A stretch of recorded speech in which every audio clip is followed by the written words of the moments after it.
Hey guys, what's up? It's Mike. No, this video is sort of gonna be a review and an update. Um, I didn't get to review Amazing Spider-Man 675, which came out last week. Because of school, I've been really busy with finals and stuff and papers, but and this Wednesday, um, wasn't a comic book day, and I picked a couple stuff up. But I'm officially done with school now, I guess, until winter, or like unless I take winter. Well, as of now, school's over. I took my last finals over, so I have a lot more free time. So I'm gonna be doing a couple more reviews more often or on time. So for my Amazing Spider-Man 675 review, I'm probably gonna do it next week. Um, and do a special double review of 675 and 676, which 676 comes out next week. And I'm really looking forward to next week. The next Amazing Spider-Man is an all Sinister Six issue. I saw it, Dan Slott sort of talked about it to some of us at Comic Con this year, and I'm really excited for it. Just Sinister Six. I think there's gonna be a little bit Spider-Man, but it's gonna be focused directly on the Sinister Six, and the artwork's gonna be by Humberto Ramos. So something to look forward to. So um, my review today or for this week, not much came out. I'm gonna be reviewing Avengers X-Sanction um, by the creative team of Jeph Loeb, Ed McGuinness, Dexter Vines, and Morry Hollowell. So a little background information. Marvel announced that this Avengers X-Sanction, this is a miniseries. It'll be about 4 issues long. It came out this Wednesday, and it's gonna be the prelude to what is gonna be Avengers versus X-Men, X-Men versus whatever, Avengers versus X-Men, in this order. And so basically, this will be a 4 issue miniseries that will end, I believe, in March, right when issue 0 of Avengers vs. X-Men, which the preview is already out for, drops. Um, Other than that, yeah, I'm actually looking forward. Like now that I found out this was a prelude to Avengers vs. X-Men and not just a random bullshit miniseries, I actually looked forward to this a lot. Part of the combination of Jeph Loeb, sort of part of the combination of Ed McGuinness's art. But so let's get started. So the basic storyline about this is it starts off with the Avengers, Captain America, Red Hulk, the Falcon, Spider-Man, Wolverine, and Iron Man. They're hunting down the Lethal Legion. Um, the Lethal Legion are essentially just Iron Man bad guys. It's if you guys remember the Iron Man cartoon series, it's sort of like the Whirlwind and Living Laser, a whole bunch of other and like Grim Reaper, I think, the dude with the Wonder Man's brother. And so these guys are fighting the Lethal Legion, and the Falcon is shot in the back, and it's revealed that it's Cable. Now you wonder, how is Cable alive? Oh, he died in Messiah Complex, I think, or what was it? Yeah, I think it was Messiah Complex. Or no, he died in Second Coming, or whatever. He died like 2 years ago. Oh, he died a while ago, and he died by holding up the time portal so X Force could come back and save Hope and yada yada. Well, they explained that. Um, what happened was Jeph Loeb in his writing they explained that he really didn't die. What happened was his arm was separated from him. That's why you saw his arm at the end of Second Coming. But he actually time slid into the future. So they explain like what happens. He's walking through the future, dying essentially because um and he's surrounded by like ash, what he calls ash. It looks like snow, but essentially it's like ash and snow mixed together. And he meets another mutant. I forgot. I read this like 2 days ago when it came out. Who he recognizes him, and Cable wants to know what happened to the world. Like, what is this? And the guy explains, there was an apocalypse, something bad happened. He's like, well, how could this happen? Hope was supposed to save the world. And the mutant, I should look up his name. The mutant, basically explains that, Hope wasn't around to save the world. Um, so,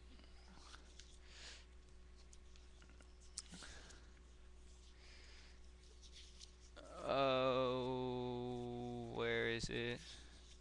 So, so while that's being explained, interwoven into the story is Captain America looking for Sam Wilson the Falcon. He finds him, and Cable and Cap sort of go at it, and they're old friends. Um, Cable Cable was on Captain America's side during Civil War, and they're both people raised during war. They're soldiers first, I guess, the way they explain it, and they basically duke it out. So, Cap tries to talk Cable down from fighting. He's like, we can help you. We're, the Avengers, and he's like, we're friends, and he senses that Cable's sick. Cap looks at him. He's like, you look sick, and Cable acknowledges that too. We find out that oh yeah, it's the mutant's called Blacksmith. It's someone actually don't recognize. But we find out that Blacksmith is. He explains that the techno-organic virus has invaded too much of Cable. Like it's spread too far to stop now, even with Cable's considerable powers. Like he used all his powers to contain it to his left arm and like part of his eye, his face. But now it's spread to more than half his body. And Blacksmith explains that nuclear winter or whatever happened because Hope died before she could save the world. And um Cable basically all this is like interwoven, and Cable takes down Cap, and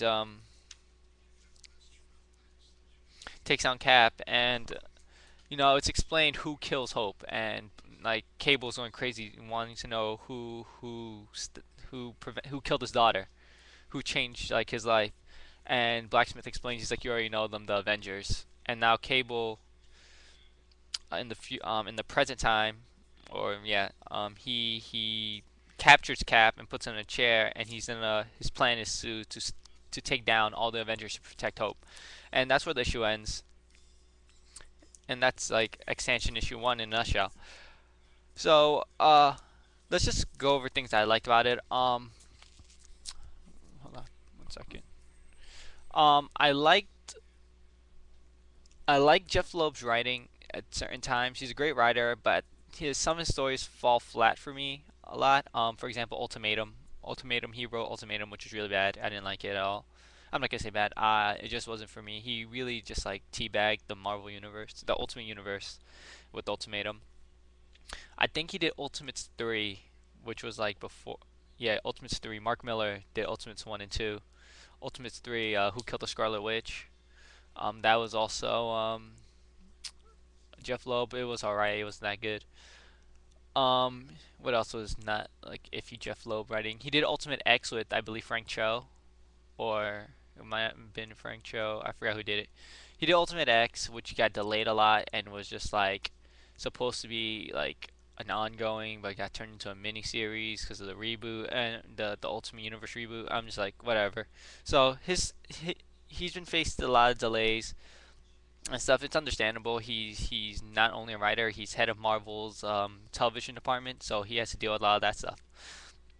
But this actually was I liked a lot. Um, I feel Jeph Loeb does a lot better when he's writing certain stories. Um, like if he's doing his Batman detective-y type stories, which are very well acclaimed. If you guys have read Hush or um, I think Absolute Victory and Long Halloween, all that stuff, like Dark Victory, like Absolute whatever, Dark Victory and whatever. I'm just rambling. Um, or his Marvel Colored series, or his Hulk run. He created Red Hulk, and Red Hulk was everyone likes Red Hulk, so I don't see why not. And his Superman stories, his like when he's but this I think it was a good chance for him to go crazy, have some crazy fun with like cartoony fun that we haven't really seen from in Avengers or X-Men books, similar to something like Spider-Man, Avenging Spider-Man, where Avenging Spider-Man sort of like Batman Brave and the Bold. It's Spider-Man teaming up, and I feel that they could go on zany adventures, which is sort of going on right now. Um, so this is a chance for him to let loose and have a zany, like wild, like something we haven't seen since the '90s X-Men cartoons, just like crap blowing up and people just being the snot out of each other, with some stories thrown in. But I mean, it's already set up. It's Cable versus the Avengers because the Avengers are a threat to his daughter. So his writing was really good. I like the fact that he established that Cable did not die, and a lot of people are just like, "Oh, Cable's alive. Why?" Well, in the comic book world, it's a comic book world. People die all the time, come back to life. But the fact is, no matter. I've come personally, I've come to the conclusion that whoops, if you don't see their death on panel, if their body is not there to confirm their death, they're not dead. For example, Nightcrawler, he died. Um, Uncle Ben, he died. Gwen Stacy died. People who were like sketchy and iffy died. For those who probably already like know, Johnny Storm is back. Um, so yeah, he sort of died off screen, so we really didn't know if he died or not. It was just like him being surrounded by stuff. So unless they die on screen, it's just like, oh, all right. Um, yeah. So I like how he did that. There was a plausible reason. Cable was just separated from his arm and got thrown into the future. He was stuck in a time portal. Makes sense. Um, I don't see why he would just ran. I know he's trying to protect Hope. I don't understand why he would just start attacking the Avengers. Him and Cap are friends, and he respects Cap a lot. So why couldn't they just sort of have a discussion? um, but it's a comic book. You want to see some action. There's tons of action. I love the Cap Cable fight. It's actually very interesting. It's been a while since I've seen Cable do stuff. Especially since he doesn't have his powers. He's just gunslinging. I feel like I assume because of the techno-organic virus ravaging his body, he's gonna be doing crazier stuff with it. Since he only has 24 hours to live, so he's gonna start being like all metal and weird looking and stuff. Unless they bring him back for other shenanigans. What else is there? So about story's pretty solid. Nothing too bad. Nothing too crazy shenanigans like. Artwork. Um, I don't really like Ed McGuinness's artwork. I believe he was part of Jeph Loeb's run on Hulk, and he's done some other stuff. Um, that off the top of my head, he's done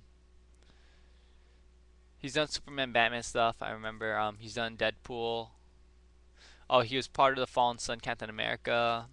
Um, and I think he did some Civil War stuff too. But other than that, not much. I don't really know much of Ed McGuinness's work. I think him and Jeph Loeb work together a lot. To be told, I don't like Ed McGuinness's artwork. His characters are really, really muscular, like too muscular. I feel like just overly muscular. They're just like it's just like a little over the top. I feel even though it's a comic book, a little realism helps like cement a story better than like over exaggeration. I feel. Especially with Cable and Cap just look ridiculous. Like they are just too muscular. I mean, Cable's part metal, so it's alright, but they're really too muscular. And just everyone has the same look to them. Like Cable, Cap, Wolverine, Red Hulk, they all have the same facial structure. This like very square jaw. It's like if you line them all together, it'd be like, wow, these guys could be like brothers. It's pretty, disheartening. Um, I mean, I'd prefer if they were like, not that Cap should be like if Cap was slimmer because he's a super soldier. He doesn't have to be super muscular to be a super soldier. His body's at the peak of physical fitness, So you could draw him a little bit slimmer and still have him be awesome. Whereas Cable's Parmelli, his character design's fine. McGuinness is always weird. Um, Other than that, the art, other than me like finding it a little weird, it's actually it fits the story well, I guess, for this type of arc. It's cartoony. McGuinness's art, it's like sort of over the top. At the same time, there's not too much action except for Cap and the Cable throwdown, and it's mostly laser blasts and shield throwing and shield blocking. But this is just a setup issue. I feel like in the next couple issues is gonna be a lot better. I believe issue 2 is gonna be Iron Man. Issue 3 will be Red Hulk. And issue 4 is gonna be Spider-Man and Wolverine. So things are gonna be heating up and getting a lot better. I'm looking forward to see Cable and Iron Man just shoot like a shit ton of laser beams at each other. So I'm gonna be giving this issue 4 out of 5, just because I felt it was a great startup or setup issue for what's gonna be a good miniseries for Avengers versus X-Men. Even um things are explained. I just hope they don't pull a like Cable magically heals himself, like Elixir like they give him a magic high five and he heals. I hope that if he dies at the end of the series, he stays dead. I like not that I don't like Cable. I'm just like if you're gonna kill someone, make sure it's like Uncle Ben. Like don't bring him back. They are dead forever, forever. Just because I felt that his death was sort of he had one of the most heroic deaths in comic. Dying to save his daughter, and the last thing his daughter sees is him dying. So, you know I feel it's like just so you don't dwell up emotions or like problems like, for like continuity, that you just if he dies, he dies, and that's the end of it. This review is pretty long, so I'm gonna cut it off here. Thanks for watching, guys. Let me know what you think about this. My videos about if you think this anything about what's happening, and I'm gonna be doing another video about a couple announcements that Marvel has made this week. Thanks for watching, guys.